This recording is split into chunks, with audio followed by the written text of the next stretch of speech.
Так, ассаламу алейкум туғандар. Арендаға жана выкупқа машина іздегендерге бир варианттарды көрсөтөйүн. Ушул парковкада турган машиналар менен бир сыйра тааныштырып коеюн силерди. Volkswagen Polo жана Skoda Rapid 2019-дан 2022 жылга чейин бар. Условиялары боюнча 2019 жылдарга 6.1 1800дөн 100 рубль страховкага. Ал эми жылы жаңыраак 2020-дан өйдө 23-кө чейинкилерге график 7.0, бирок баасы 1800 рубльдан эле. Эч кандай айырмасы жок. Жаңы машинабы, эски машинабы. Skoda Rapidке дагы, Volkswagen Polo'го дагы болгону выходной 2019-дарга. Ал эми тариф өйдөрөөк комфорт плюска иштейм десеңиздер, Jack G7'дер бар. Ошондой эле график 6.1. Андан ушул парковкада турган Volkswagen Polo'лордагы именно 2019'дар выкупка берилет. Мен буга чейинки видеодо бүт барын көрсөтүп, салондоруна чейин көрсөтүп, машиналар менен бир сыйра тааныштыргам. Выкупка жана арендага. Выкупка ушул Volkswagen Polo'лор кетет. Парковканы көрүп атасыздарбы, канча деген машина турат, арасынан любой машинаны келип тандап алсаңыздар болот. Так, жигиттер, бир сыйра ичин көрсөтөйүн, комплектациясын көрбөгөндөр болсо. Volkswagen Polo, бул азыркы именно 2019.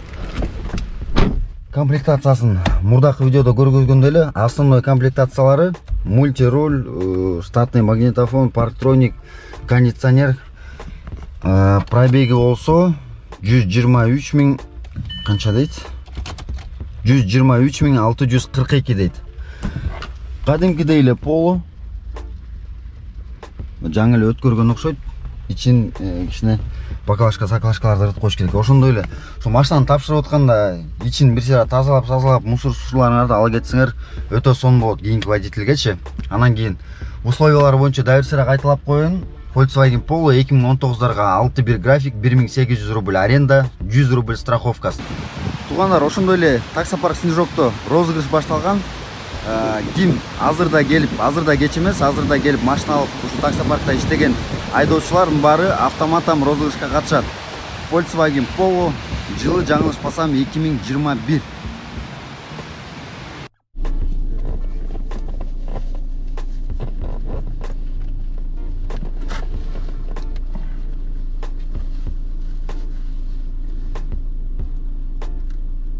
Парни, а где все мои мелкие бабки? У себя спроси. Я тоже мелкий отдал.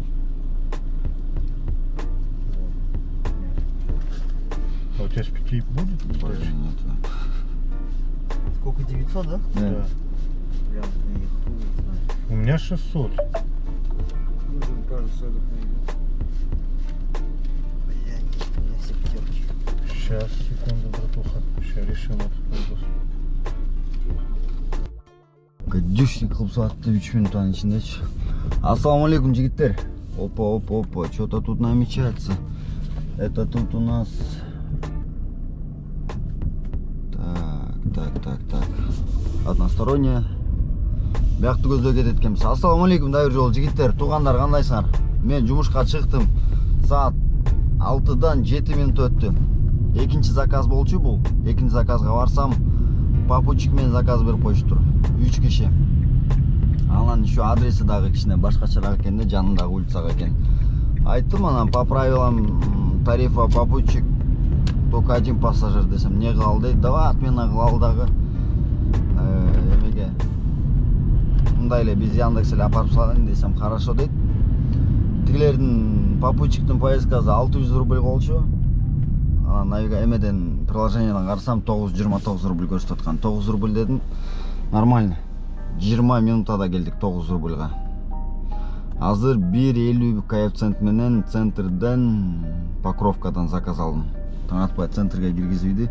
Негизи нежелательно таң атпай центрге кирген. Отмена. Заказ отменен. Подъезжаем.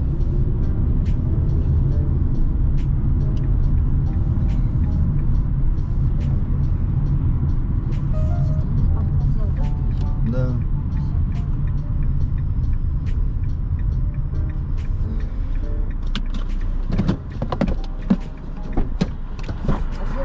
Вот с левой стороны, где автобус стоит.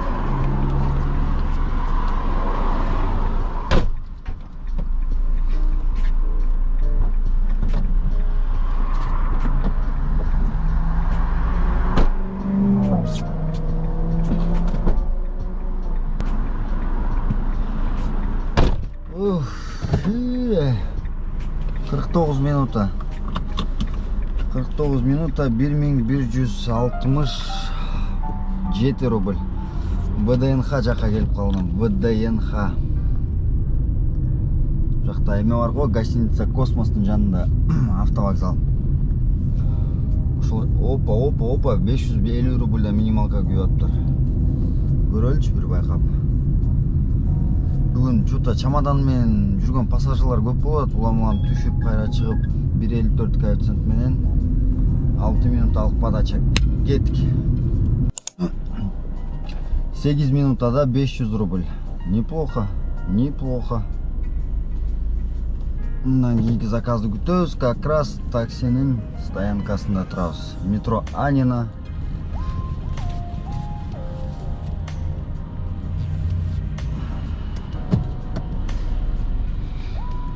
Коэффициенттер барбы, коэффициенттер?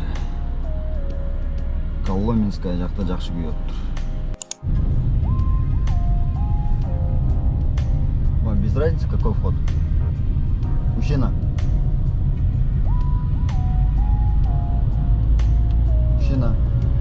Вам без разницы какой вход? Без разницы какой вход? А? Без разницы. У вас этот способ оплаты поменялся? Наличными. Сколько это он? 500.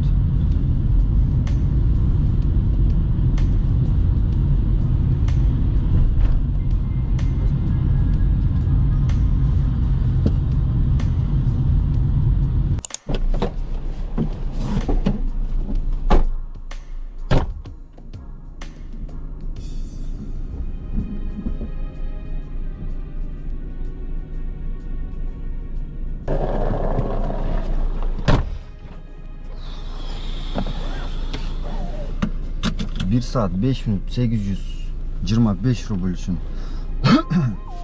поворотто қатып қалыптыр, сразу эмечи. Разворот қалбай ошол жерде турдук. Ошон үчүн азыр сразу чатка жазабыз да промокод алганга аракет кылып көрөбүз. Бирок мындай реальный случайда жазгыла да промокод алыш үчүнчү. А то мындай эле жөнөкөй болбогон нерселерге жаза берип эме бербей калды промокодчу. Мен бирок көптөн бери жаза элекмин, эчтеге жазайын десең жаздырбайт го. В машине остались вещи, помощь с приложением жазайын.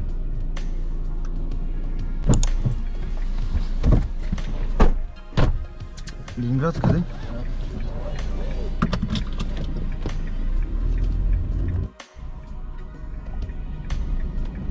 Ленинградский вокзал, 408 рубль. 13 минута. Как обычно, пробка. Ызычу. Cherry Tiggo 7 Pro Max Green вот бул жакта. 3-чү заказ бүттү. Айдач рагым, айдач. Хоп деп тургунда левый рядка секирип кетебиз да. Хоп. Рахмат деп коебу, же кечирип кой деп коебу.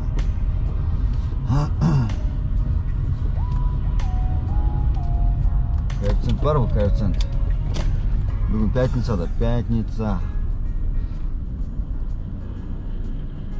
Пешеходтан өтіп отқанда эле өтөсүңөр го смело.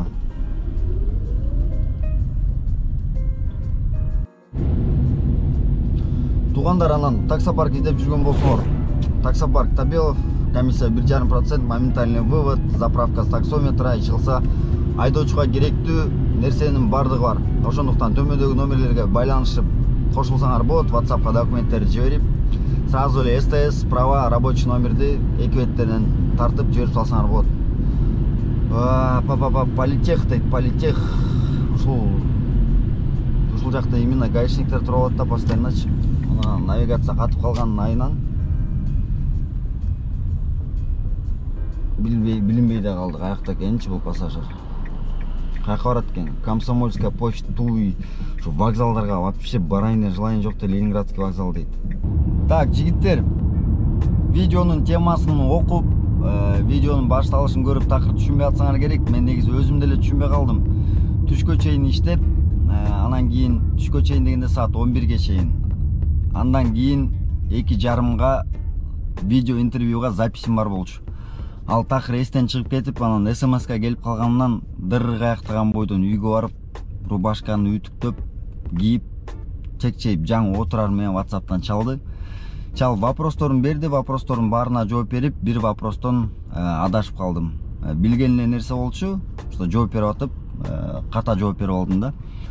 Ошентсе деле где-то бир 15 минутадан кийин ответ келди, сообщение: поздравляем, вам открыт доступ бизнес-тарифкечи.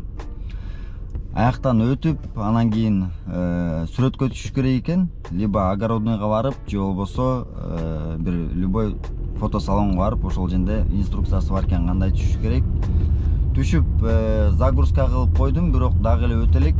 Мен оюмча туура эмес болуп калды деп ойлоп атам. Анткени ошол жерде иштеген кыз пиксель эмесин размерин туура эмес коюп койду окшойт менимчечи. Кечке бир жарым сааттай отурдук ошол жерде. Анан ушул сүрөт келет, келбесе бул сүрөт келет деп бир 2 сүрөттү берген, бирөөсүн киргизгем. Өтө элек. Ошентип жанталашып машина ала койгонго да жетише койдум. Баягы интервьюнда тартып алайын дегем, кечигип атканын себебинен жанталашып эле үйгө кирип кетип, камера машинада калып калган, эч кандай эчтекен тартканга да жетишкен жокмун. Ошол менен азыркы учурда бизнес тарифке даярданып жүрөм, машинаны даярдап, өзүмдү дайындап, анан кийин буйруса бизнес тарифти иштеп көрөм. Иштей аламбы, иштей албаймбы, аны убакыт көрсөтөт. Өзүмө да кызык болуп атат, автобусный полоса менен кош айтышамбы, же кош айтыша албай каламбы, кайра эле келип каламбы деп. Ошондуктан биргеликте көрөбүз, кандай заказдар болот, эшикти кандай ачып берем деп коюм. Тамаша. Өзүмө да кызык болот, как будто мындай таксиге жаңы чыккан аткандай элечи. Ошондуктан кийинки видеолор буйруса тариф бизнес боюнча болот. Ошондуктан ролик чалаула болуп калганына кечирим сурайм. Башы башкача, аягы башкача болуп бүтүп, бир интрига жаратылгандай болуп калды. Кийинки ролик дагы эле таанытып атам, кийинки ролик деп элечи, уже камерага сүйлөй албай да калып турмун. Кийинки видеороликтен көрүшкөнгө чейин ассаламу алейкум.